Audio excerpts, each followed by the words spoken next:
At the alumni reunion, old classmates toasted Ethan. Old classmate, I also have some business in the building materials industry.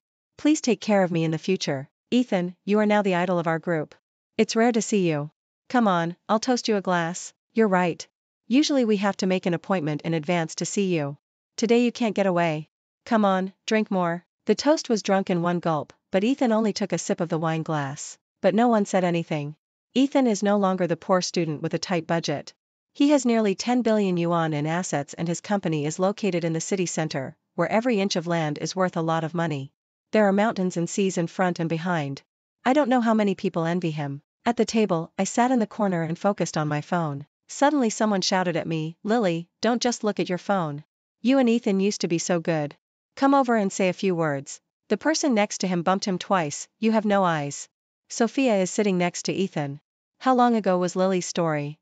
As soon as this was said, everyone's eyes turned back and forth between me, Ethan and Sophia. I looked at Ethan, who was surrounded by the first seat, and he was looking at me. We looked at each other in silence, and no one spoke first. Although we talked about almost everything in the past, Ethan and I are neighbors and grew up in the same yard since we were young. When I was 4 or 5 years old, I was playing with cotton dolls at the door and heard a sharp cry from the house next door, mixed with dirty words and insults. I was scared and cried, and went home to find my mother. My mother carried me to the neighbor's house to argue. I knocked on the door that was always closed, and I saw Ethan standing in the shadows with bruises all over his body. He was very silent when he was a child, even silent to the point of numbness. He had so many wounds on his body, but he didn't even frown, as if he didn't feel any pain at all. My mother threw me to the ground, rolled up her sleeves and scolded Ethan's father. When my mother was young, she was a famous shrew in the surrounding area. Although her reputation was a bit ugly, it was very deterrent and no one dared to bully her. Even my father was always scolded by my mother and hung his head, sitting on the threshold of the old house and sighing. I walked to Ethan with my short legs, holding his face with my hands and blowing air on his face. I'll blow it for you, just blow it and it will be fine. Ethan looked at me expressionlessly. I didn't know how to distinguish people's emotions at that time. Even if he ignored me, I would still smile at him foolishly. From that day on, I knew that the brother next door who was 1 year older than me was always beaten and scolded by his father. His mother couldn't stand the days of fear all day and ran away secretly, leaving him alone to bear all the anger from an irritable adult. My mother felt sorry for him, so she often asked me to bring him food and take him out to play after school so that he would be beaten less. Ethan was always too lazy to pay attention to me at first, but I hung on him like a little koala, and over time, he slowly began to respond to me. When I was in elementary school, a classmate always liked to pull my hair. I was pulled so hard that I cried loudly. Ethan knew about it, so he came over and beat that classmate severely. Of course, he was also injured, but when I saw that classmate crying louder than me, I was suddenly filled with admiration for Ethan. Ethan blushed. What's the big deal? If he bullies you again, come find me. I remembered it, and he remembered it too. From that day on, I would think of him first when I encountered something, and run to his class to whisper to him. From the first double perfect score, the first menstrual period, to the first love letter, and finally to the worries about the college entrance examination, he has always been like when I was a child, comforting me, solving my problems, and protecting me all the way. When did it start? Ethan and I don't have so much to talk about, probably since Sophia appeared. Ethan and Sophia are in the same major, and they have a lot of common topics to talk about, so I went from getting all of him to getting half of him.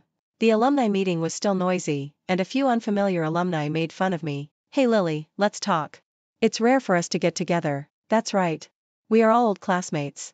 Why are you so reserved? Hey, what are you looking at Ethan for? He's not still attached to me, is he? I was pulled to my feet and pushed to Ethan's side. I almost bumped into the corner of the table.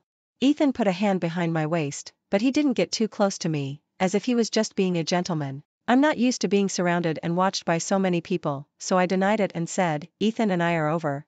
I'm married. As soon as I finished speaking, I saw Ethan's movements freeze. The surroundings were silent for a few seconds. However, it soon became lively again. No one was willing to let me, the fun, disappear. After graduating for many years, those who have achieved success, and those who have achieved fame have achieved fame. I, who have achieved nothing, naturally became the object of everyone's ridicule and amusement. Don't lie, you don't look like a married person at all. I know you want to save face, but you can't just say such things. I said, I'm really married. They still didn't believe it. Look at you, if you are really married, why don't you bring your husband? Yes, where is your husband? I thought for a while and whispered, he is a little busy and can't come for the time being.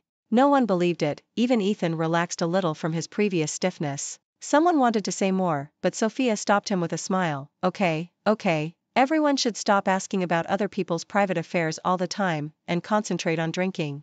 After today, I don't know when we can get together again. Sophia's words now have weight, and since she said so, everyone naturally stopped holding on to me. In the evening, everyone dispersed in groups of 3 or 2. In the end, only Ethan, Sophia and I were left. Ethan didn't talk to Sophia, but turned his head and walked towards me. Every time he took a step forward, I stepped back a little. So he stopped and asked me, "Are you afraid of me? Come here, I'll take you home." I said, "No, someone will pick me up later." Ethan's face darkened and he asked tentatively, "Is he your husband?" "No." Sophia probably couldn't wait any longer, so she walked forward and took Ethan's arm affectionately. "Lily, let Ethan take you there, we don't have anything else to do anyway, it's okay to take you there." I still shook my head and repeated, "Someone will come to pick me up in a while, you guys go first." Ethan seemed to have run out of patience, and he shook Sophia off, stretched out his arm to hold my wrist, and tried to pull me away. Just when I didn't know what to do, the person who was picking me up finally arrived. The dark Maybach stopped at the steps outside the door with the double flash on. The legendary Ryan finally arrived. The car door opened, Ryan ran over hurriedly with an umbrella, and I realized that it had been drizzling without knowing when. The rain was very fine, and people would only feel that their bodies were wet as if they were surrounded by fog, and they had to look carefully at the ground to find that it was raining. Ryan walked up to me and whispered, "Miss Lily?" I nodded. He breathed a sigh of relief. "Get in the car, I'll take you home." He saw Ethan, and Ethan saw him. But Ryan didn't seem to want to greet Ethan now, just nodded as a greeting. I pulled my wrist out of Ethan's hand and followed Ryan into the car. In fact, Ryan and I are not very familiar with each other, and I am not very good at dealing with these upper-class people, so I had to pretend to be a wooden man in the car. But Ryan is very talkative, he took the initiative to talk. "I saw you briefly in the UK last time, I guess you don't remember me." I said, "I remember. Your name is Ryan, you are the president of Shell Group Asia. Edward told me that you are very powerful." "Well, Edward, you are too kind, I can't compare my achievements with him. It's not easy for you to return to China. Edward has explained everything, if you need anything, please contact me." "Okay, thank you." In addition to attending the Alumni Association, the most important thing for me to return to China is to go home to see my parents. I haven't seen my parents for half a year. Ryan wanted to take me upstairs, but he saw that my parents were waiting for me outside the unit door, so he turned the car around and left. I looked at my parents, they seemed to be a little older than before. I shouted in a cheerful tone, "Mom and Dad, I'm back." Then I supported one of them with one hand, and stepped into the home I had left for 6 years again with the old couple saying, "I'm glad to be back." When I entered the door, the table was already full of my favorite dishes. I wanted to run to get chopsticks like I used to. But I found that even the chopsticks were already set. I wanted to cry a little, probably because I was moved. I always felt that I hadn't had such a warm moment with my parents for a long time. My parents knew that I had been to the Alumni Association, and they mentioned it very tactfully. "Did you have a good time at the Alumni Association today? Did you meet any bad people or things?" I knew that they were beating around the bush, actually referring to Ethan, but they were so careful, I didn't care much. "I met Ethan. He seems to be with Sophia. They are a good match." My mother sighed, "Ethan is really. He used to be your best friend. You two have played together since you were 3 or 4 years old. Forget it, let's not talk about him." Then she asked about my recent situation abroad. I said, "It's fine. I have stopped taking the medicine now. Dr. Laura said I can go for a follow-up consultation in a month." When I went to the UK, I had severe depression and was treated in Dr. Laura's private clinic for 6 years. Until last week, Dr. Laura said that my examination had basically met the standards and I could return to normal life as long as I kept a happy mood. My parents looked very happy. That's right. It was obviously me who got sick, but it tortured the 3 of us. Oh no, there was another person, Edward. He was also tortured by me, but fortunately, we don't have to worry anymore. I secretly glanced at my parents' expressions and decided not to say anything for now. Some of the parties involved are not here. If I said something like, "Who got married?" I would have to bear the storm from my parents alone. I also made a few friends when I was in school, but after 6 years, I can't find them anymore. And last time I went to the alumni meeting, I thought they would attend, so I went to them, but they seemed to have agreed not to go. I didn't go to work, and wandered around the city during the day. After a few days, I felt that I couldn't be so idle, so I found a volunteer job. It happened to be the weekend, so I volunteered in the museum, taking promotional photos, guiding tourists, etc. When Ethan came over, I had just changed into Hanfu and was wearing a necklace. Because I changed my clothes in a makeshift hut, there was no mirror, so I had to rely on my senses. I glanced at my shadow in the French window and thought the clothes were okay, so I focused on the necklace. The clasp of the necklace was very small, and I fumbled for a long time but couldn't put it on properly. A pair of hands took the end of the necklace from behind me and quickly fastened the clasp. I turned around, and before I could say, "Thank you," I could see that the person in front of me was Ethan. Ethan first looked at my clothes, his frown relaxed a little, and said, "It looks good. Are you a volunteer here?" "Yes." "Then can you lead me?" "I want to go to Hall B." I said, "I'll ask a colleague to lead you. I'm going to take a group of publicity photos." Ethan nodded. "No hurry, I'll wait for you." He said so I had to rush to the small square and leave him aside first. Ethan didn't leave. I could still see his figure from a distance. He was looking at me all the time during the publicity photo shoot. If it was 6 years ago, I would be so nervous and blushing when he looked at me like this, and I wouldn't be able to take any promotional photos. But now I just looked away naturally. Since we have both started a new life, why can't we just treat each other as dead? It seems that neither of us is a qualified ex. In my sophomore year, Ethan and I officially established a relationship. At first, he was the first to speak. Because I received a confession from another classmate and he knew about it, he ran to ask me nervously if I accepted the confession from another classmate. I spread my hands. "No, I don't even know that classmate." Ethan breathed a sigh of relief and said to me earnestly, "That's right, those classmates you don't know are not reliable at all. If you want to have a relationship, talk to me. Do you understand?" "Got it." Ethan didn't leave immediately. He waited for a while, brewing his emotions, and then asked awkwardly, "Do you want to fall in love now?" "Now?" Actually, I didn't want to fall in love at that time, but if it was Ethan, it would be good to talk about it. I moved forward on my toes, tilted my head and curved my eyes at him. "Okay. Now thinking about it, it seems that relationships that are easy to establish are also easy to break up, because people often don't cherish things that are not formal enough. If our relationship started with him holding a bouquet of flowers, on the playground with small colored lights, with many classmates cheering, and congratulating, would the result be different? It's too late to think about these now. Between us, it's a foregone conclusion. After taking the promotional photos, Ethan was still standing there, his eyes never left me, and when he saw me finishing my work, he called me over. I said, "Did you come here by yourself? Where's Sophia?" He was puzzled. "I came to the museum. What does it have to do with her? Aren't you together?" "I thought you came together." "Who told you we were together?" Are you jealous?" Just as I was about to say no, he smiled. "We are not together. We only went to the alumni meeting last time because we happened to meet her on the road. Let's go, take me to Hall B first." I saw that he didn't want to talk about Sophia anymore, so I took him to Hall B. As we walked, he suddenly asked again, "How did you know Ryan who came to pick you up last time?" I thought about it and decided to tell the truth. Actually, we are not familiar with each other. He only knows my husband. My husband is on a business trip in Switzerland, so I asked him first. Before I finished speaking, I saw Ethan 2 steps behind me and stopped. I turned my head. "What's wrong?" The blood on his face faded, and his lips opened and closed several times before he finally made a sound. "You, mister?" he asked in a hoarse voice. "What mister?"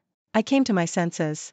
Last time I said I was married, none of them believed me. Do I really look like someone who is not married? I looked at his expression as if he was abandoned by a heartless person, and said lightly, "Ethan, I am really married." He smiled unkindly. "If you want to use marriage as an excuse to stay away from me, then you." I used my index finger to hook out the necklace around my neck. It was the necklace he had put on for me not long ago. Under the pure gold chain was a sparkling diamond ring. I said, "This is my wedding ring. I was afraid of losing it, so I always wear it." "Ethan, I didn't lie to you, and I didn't want to save face at the alumni meeting." The fallen leaves were swept into the wind, swirling and stopping at my feet. After an unknown amount of time, I heard him mechanically say, "When did it happen?" "Not long ago. To be specific, it should be last month, but it seems unnecessary to explain such details to Ethan." Ethan was a little unsteady. "Lily, you know what? Sophia is not my girlfriend. She wasn't in the past, and she won't be in the future. I know she likes me, but I never agreed."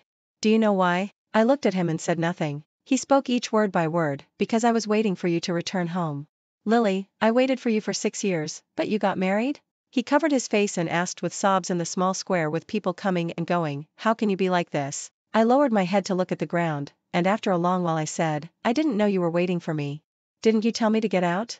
And I looked at the pedestrians carefully and said in a voice that only he could hear, "And, don't you dislike me?" "I didn't. How could I dislike you?" It was just that my mind was too confused at that time. "I thought you got into trouble because you were deceived to find me. I would feel guilty when I saw you. I broke up with you." It was nonsense.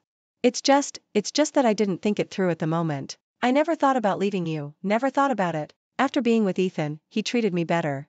After class, he would run around most of the school to our teaching building to pick me up. When I was lazy and didn't want to go to the cafeteria, he would order takeout for me. My hand speed in selecting courses was not good, and he was guarding the computer early to grab courses for me. When I was taking the certificate exam, he went through all the books on our major to help me, then highlighted the key points and found online courses for me. In Ethan's eyes, any of my small and insignificant successes were great achievements that could be praised, and even if I made a huge mistake, Ethan would just rub my hair and say nothing, and then help me solve the mess. Perhaps it was because he was so good and so outstanding that I was not the only one who wanted to be with him. When I first knew about Sophia's existence, I didn't take it seriously. Although Ethan and her spent a lot of time talking about professional courses together, he didn't pay attention to me like he did when we were children. But I know that to Ethan, she is just a familiar classmate, and no matter how heated the discussion between Ethan and her is, as long as I appear, Ethan will immediately pack his school bag and run to me. I thought that we are all adults, and Sophia will give up Ethan after seeing his rejection. But the fact is just the opposite. Sophia said to me, I have always been a strong person.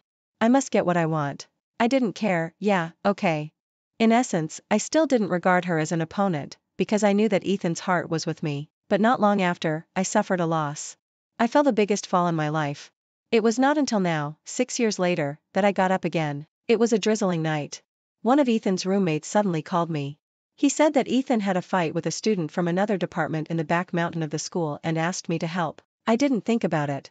I hung up the phone and ran to the back mountain.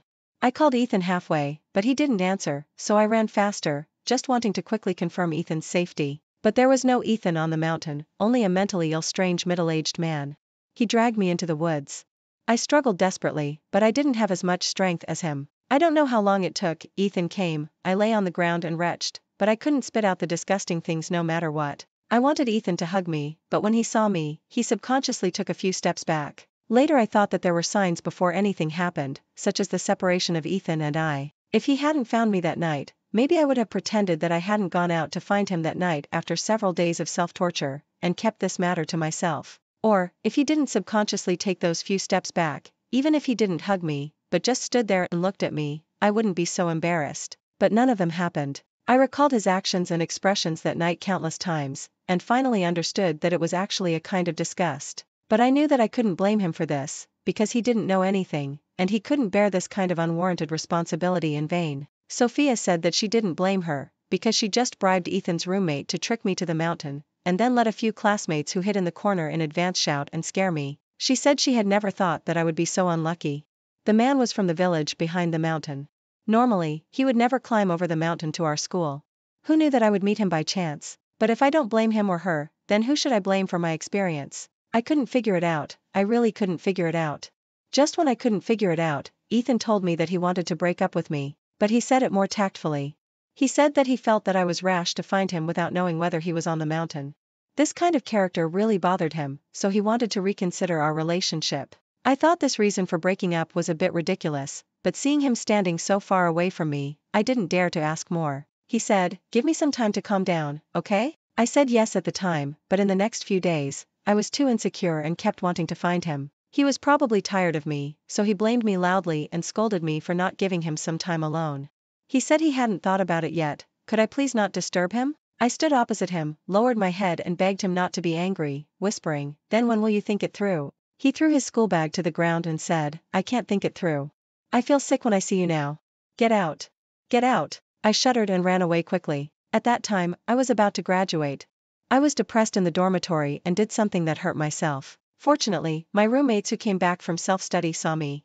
They sent me to the hospital and barely saved my life. I woke up in the hospital and saw my mother's cheeks covered with tears, and my father sat on a chair with his hands on his forehead, sighing. To this day, I don't know whether my parents knew what happened in school at that time. All I know is that when my mother saw me wake up, she asked gently, "Baby, can I send you to England? Your uncle is there, let him take care of you for a while, and we won't see the annoying people anymore, okay?" I hid in her chest, crying until my voice was hoarse, and I said, "Mom, I'm in so much pain." In the first 2 years after arriving in England, I was not in a good mental state, so my uncle made an appointment with a psychologist for me.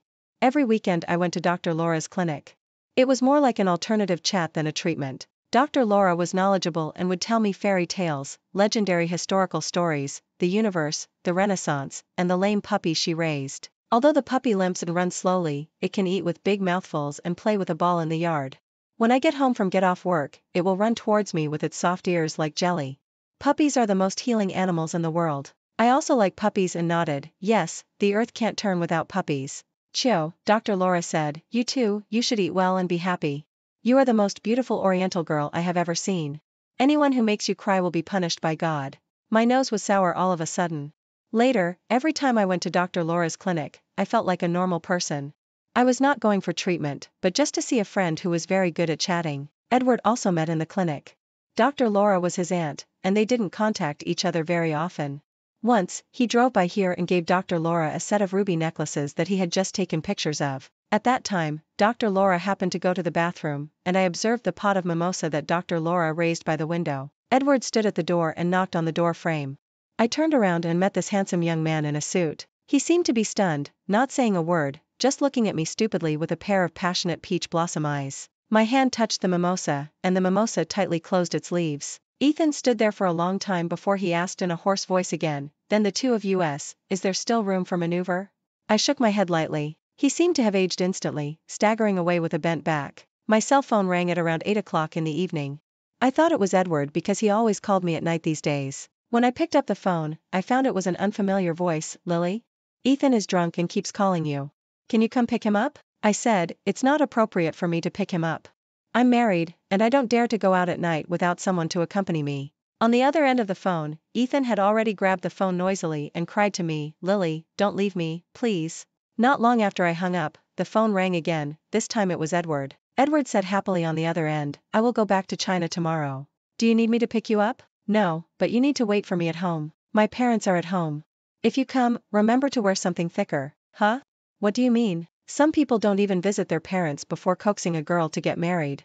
If I were here, I would definitely be beaten up by my father. Edward laughed. I didn't think it through.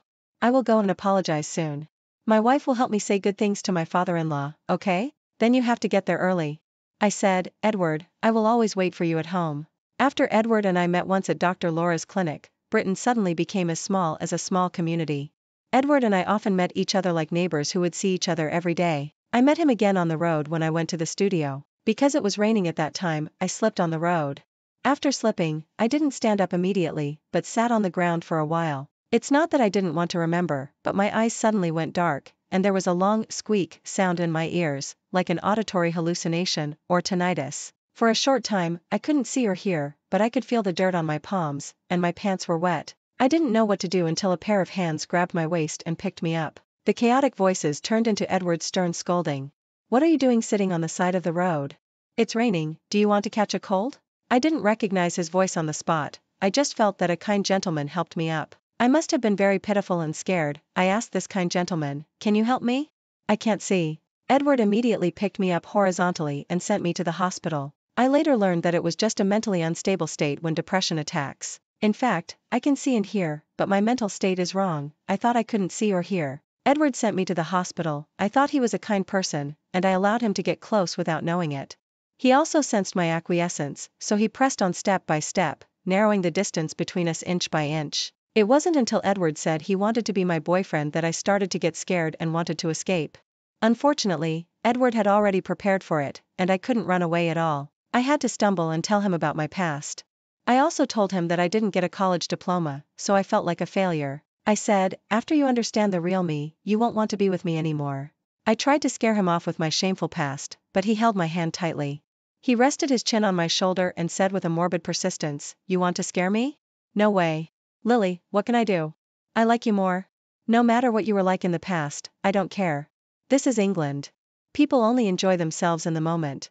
The past and the future are meaningless at this moment. Don't tell me those useless words. Just tell me directly whether you agree to be my girlfriend or not. I was held by him, and I was empty for a while, and finally compromised and said, okay, if you don't mind. He tilted his head, gently held my earlobe, and laughed. Edward's personality is completely different from Ethan's. He is often gentle, smiling, and not easily quarreling with others, but he is not easy to mess with. After we lived together, I often saw some people who claimed to be secretaries or assistants come to my house. They greeted me friendly, entered the study tremblingly, and left after a while, sniffing and aggrieved. I thanked my luck countless times. It turns out that Edward is a strict boss, and these people in suits and ties with an elitist air can also be scolded so badly.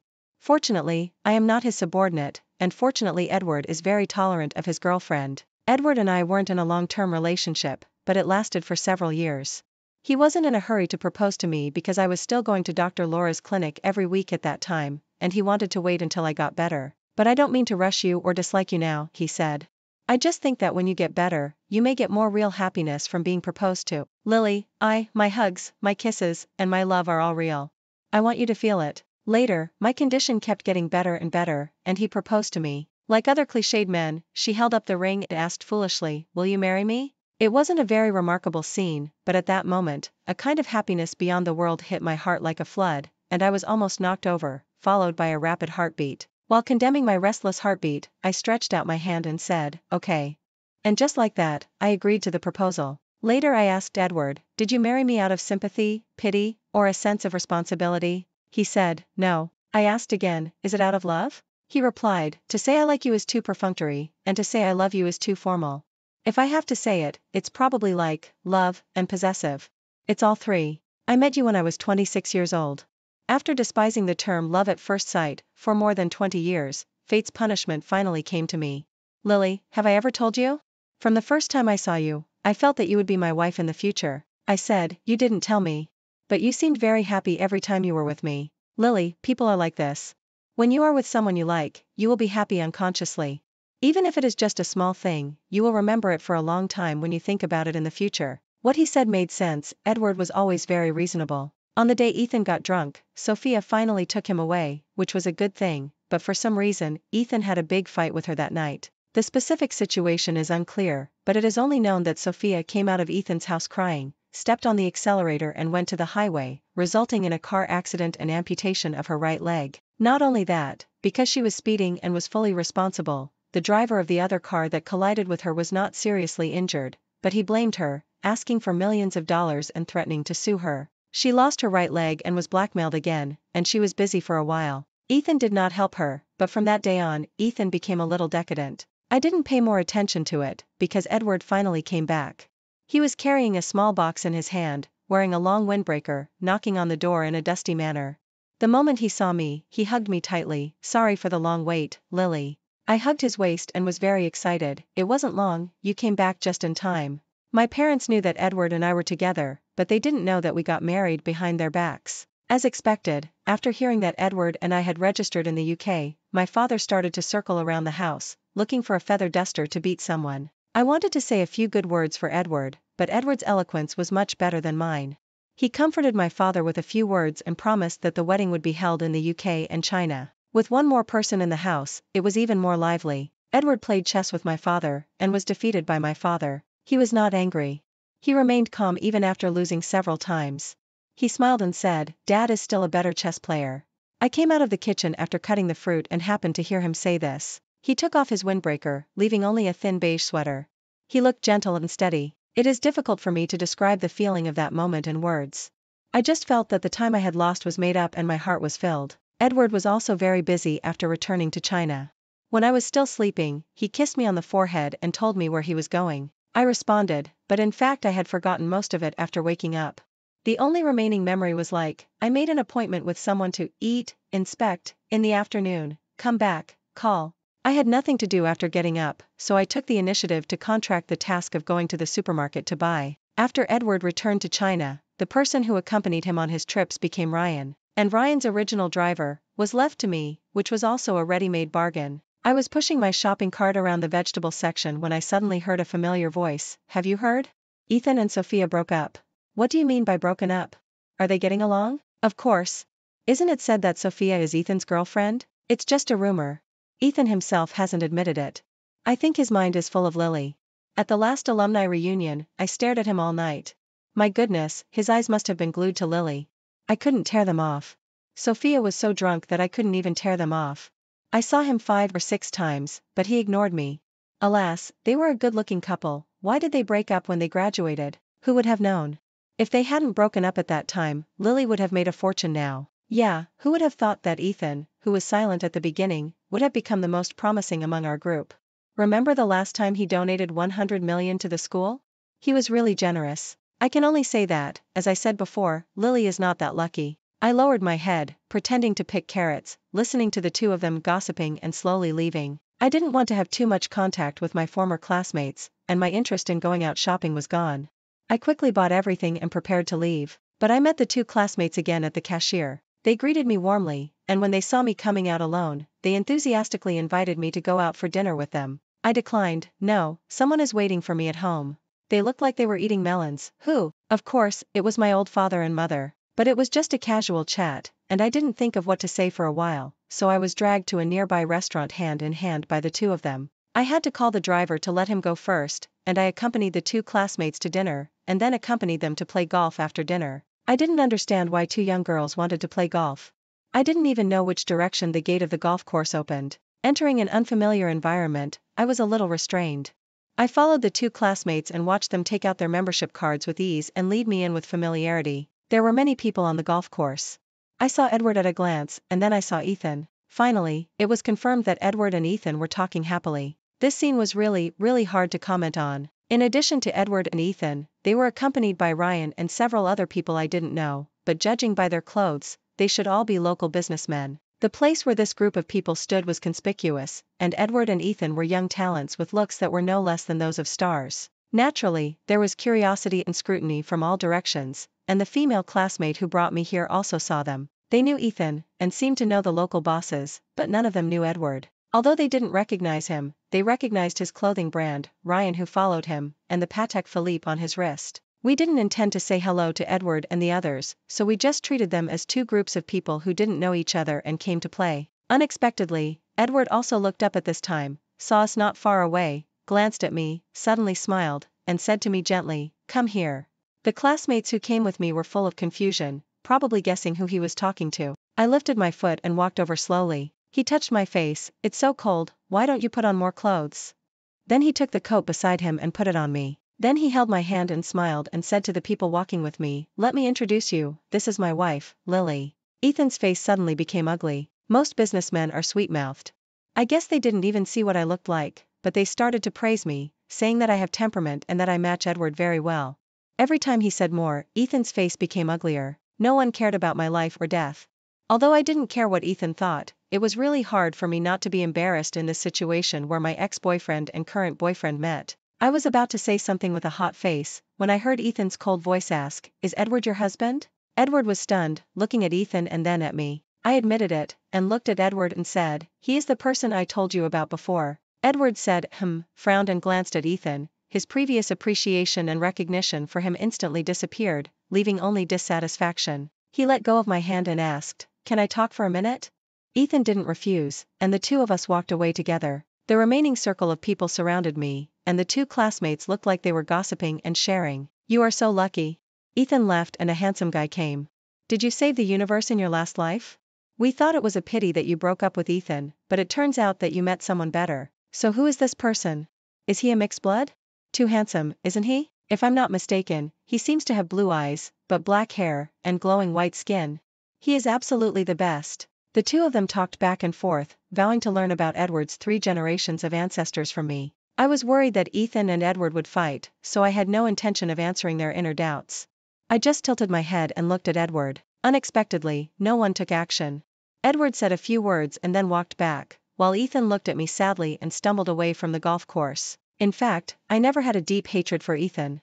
Looking back on our years, he has been very good to me since childhood. The only time he was not good was before we broke up. But if you stand in his perspective, it is not difficult to understand. I have never blamed him, nor have I asked him to become a saint and stay with me no matter what happens. It's just like the old people often say, words are like spilled water. I know he didn't want to say that to me at the time, and I also understood in the days that followed that he just said to me to get out because he was upset for a while, but unfortunately, there is no turning back. Ethan and I, maybe when we meet again in the future, we will just say hello and that's it. We can't even be friends. 20 years of relationship finally became strangers. I can only sigh that fate is as thin as a traveler who meets by chance. On the way home from the golf course, Edward was driving and I was sitting in the passenger seat. As usual, I asked him some meaningless questions that he was always happy to answer. Edward, can I eat watermelon after we get home? Of course. Then can I read your book? Sure. Then can you hold me to sleep tonight? Sure. After saying the last sure, he smiled to himself before I could ask again. Lily, don't ask anymore. You know I will agree to anything. I turned my head to look at him. The colorful signs and street lights outside the shops that were retreating one after another hit his face, blurring it into a light and dark shadow on his face. His expression was happy, and I looked at him all the way. With a heartbeat of joy, I congratulated myself countless times. It was really great to meet Edward. When Edward proposed, Lily agreed easily, but there was always a thorn in her heart, so on the night they walked out of the registry office, Lily took a long bath in the bathroom. When Edward called her for the third time, she came out reluctantly. Edward didn't want to do anything at first. He took out the hairdryer and wanted to blow her hair, but she was only wearing his shirt, nothing else. Edward felt inexplicably hot. This was a hint, but also tacit consent. Lily held his hand, trembling and saying, but, maybe I'll be a little dirty. He subconsciously said, didn't I take a shower? As soon as she finished speaking, he immediately realized what she meant, and his charming emotions were extinguished as if by cold water. So he made his voice very gentle, looked into her eyes, and repeated, didn't you take a bath? Baby, you are obviously very clean. He picked her up and put her back on the bed, and began to blow her hair, dried her hair, and wrapped it into a sushi roll with a quilt, and couldn't help but praise, what a cute sushi roll. Finally making her laugh, he held the sushi roll to his chest and lay down, with a soft tone, baby, let's not think about these unhappy things in the future, look forward, okay? This is my first time to like someone, and there may be some things I do poorly. If you are unhappy, tell me. Compared to those who have been in love since childhood, we met not too early, can you accompany me to create more beautiful memories? Lily lay on his chest, let her tears fall on his pajamas, and gently, Edward kissed the top of her head, thank you, Lily. The time for the follow-up appointment between Lily and Dr. Laura was approaching, and Edward had finished his business in China, so they returned to the UK together. At the airport, Lily saw Ethan. Ethan stood not far away, watching them quietly, without speaking or moving, but with tears in his eyes. Perhaps, he wanted to say goodbye to her formally. Edward also saw him, but said nothing, just holding Lily's fingers tightly. What did Edward say to Ethan on the golf course? In fact, there was nothing unpleasant, and even the opening remarks were polite enough. Lily mentioned you to me. Ethan didn't say anything, waiting for his next sentence. Edward said, she said you two were childhood sweethearts, so I don't understand it even more. Since you have been together for so many years and you like her, why do you want to make her sad? Ethan said, what happened between us has nothing to do with you. Edward seemed to be listening to a joke, between you? He corrected, there will be no you in the future.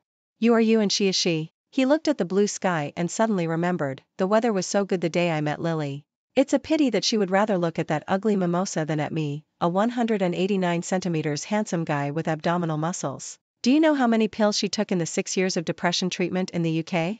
2,190 days, once a day, 2 or more pills each time. You know that antidepressants have side effects, nausea, anorexia, insomnia, she has experienced them all. Ethan looked up at him suddenly. He didn't know Lily had depression at all. Edward seemed to be talking to himself, but he was actually talking to him. Have you seen her when she's sick? She can see clearly, but she says she can't. The sun is so bright, but she easily trips over the stone under her feet and can't get up for a long time. She can only helplessly ask if there is anyone around her. She always wakes up crying at night, but she can't remember what nightmare she had. Occasionally she wants to kill herself. When she goes to the balcony to get some fresh air, I have to worry for a long time and rack my brains to coax her back to the room. I tried my best to give her nutrition, but she couldn't grow any weight. She doesn't cry because she's sad, and she doesn't laugh because she's happy. She's emotionally confused and can't go to school. She can only take time to sit in the studio for an afternoon and watch those energetic students draw beautiful pictures on paper. Ethan, I admire your smart mind and appreciate your ability to grow up with your own strength. Ability to quickly accumulate huge wealth, but you are not suitable for her. She cried and laughed in my arms. I was like holding a broken puzzle. I pieced it together bit by bit in 6 years and finally put it together again. I hope you stay away from her life. Without you, she will only be better than now. Edward said one sentence after another, and Ethan's face turned pale little by little. Finally, he seemed to be unable to listen and interrupted Edward's voice, stop talking. Edward achieved his goal, smiled, and spread his hands very good-temperedly. Okay, then I won't say anything, you take care of yourself. Ethan watched Edward walk back to Lily's side.